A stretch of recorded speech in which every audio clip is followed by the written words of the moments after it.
La santé sexuelle, c'est le bien-être d'une femme à la santé de son appareil génital.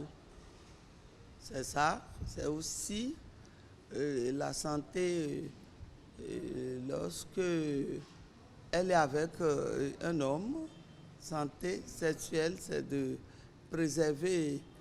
se préserver des infections sexuellement transmissibles. La santé sexuelle, c'est d'avoir le nombre d'enfants voulu quand elle veut. Et la santé sexuelle, c'est de bien se comporter. Une sage-femme, normalement, doit faire des sensibilisations, aussi bien dans les écoles, aussi bien dans la rue où elle habite, par exemple, ou bien auprès des amis. C'est ce que l'association des sages-femmes fait le plus souvent. Nous nous rendons dans des villages, dans des endroits où on a appris qu'il y a beaucoup de grossesses non désirées. On se rend, on fait des sensibilisations, on parle. C'est un travail de longue haleine. On ne fait pas ça une fois pour aller s'asseoir. Lorsque nous déplaçons et que nous allons dans une commune, on laisse le soin à celles qui sont sur place de continuer. Et toute sage-femme qui arrive au travail à 8 heures, elle sait qu'elle doit d'abord faire l'IEC, d'abord faire, c'est ce qu'on appelle le truc de conseil pour le changement de comportement. Donc tout ça là, ça fait partie du rôle propre de la sage-femme. Avec la population, on prévient déjà, on prévient les autorités sur place que nous venons pour telle sensibilisation.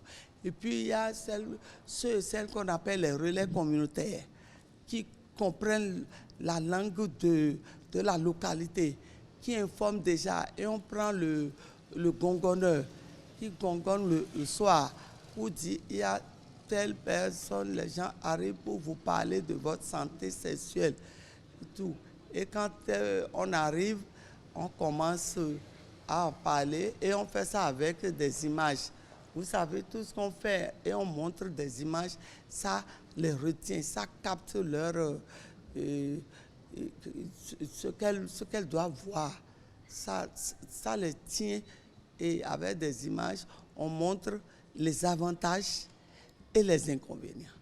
La stigmatisation freine l'accès des femmes aux soins sur la santé sexuelle et reproductive parce que lorsqu'elles arrivent dans une maternité et qu'on les met à part, on dit vous allez à tel endroit et on les sépare des femmes qui sont en grossesse, on sait immédiatement qu'elles sont venues pour leur vie sexuelle.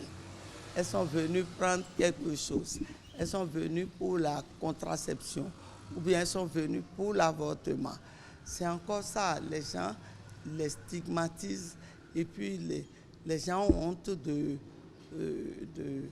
se présenter dans les maternités.